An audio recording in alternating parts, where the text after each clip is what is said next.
बिस्मिल्लाहिर्रहमानिर्रहीम। अस्सलाम वालेकुम। मैं हूँ अली असगर और आप देख रहे हैं मेरा यूट्यूब चैनल। तहरीक लब्बैक का पाकिस्तान बचाओ मार्च और हुकूमत के ओछे हथकंडे शुरू।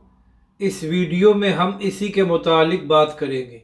नाज़रीन कराम, आज तहरीक लब्बैक के पाकिस्तान बचाओ मार्च का 16वां दिन है और नाज़रीन कराम, ये पाकिस्तान की तारीख का पुरअमन तरीन लॉन्ग मार्च है कि जहाँ पर एक पत्ता भी नहीं टूटा।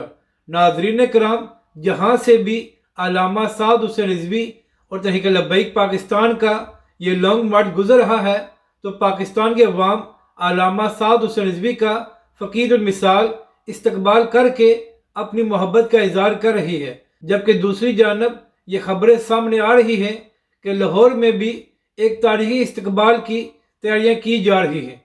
तो नाज़रीन कराम, सीनियर सहाफ़ी मसूद चौधरी साहब जो पिछले 16 दिनों से इस पाकिस्तान बचाओ मार्च को कवर कर रहे हैं, अब से थोड़ी देर पहले उन्होंने ट्वीट करके बताया है कि न सिर्फ पाकिस्तान की अवाम बल्कि अब हुकूमत भी तहरीक लब्बैक के पाकिस्तान बचाओ मार्च को वेलकम कर रही है।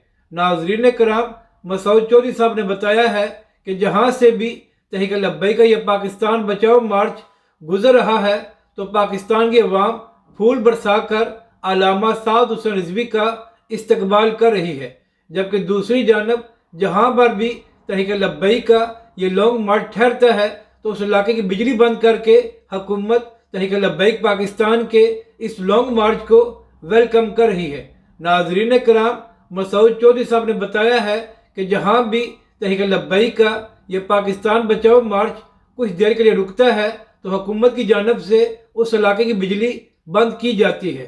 तो नाज़रीन कराम, आप यहाँ से अंदाज़ा लगा लें कि हुकूमत किस तरह ओछे हथकंडे कर रही है, मगर तहरीक लब्बैक का ये पाकिस्तान बचाओ मार्च आगे बढ़ रहा है और इंशाअल्लाह इस्लामाबाद पहुँच कर तहरीक लब्बैक पाकिस्तान अपने मुतालबात तस्लीम करा लेगी और पाकिस्तानी अवाम को रिलीफ मिल जाएगा।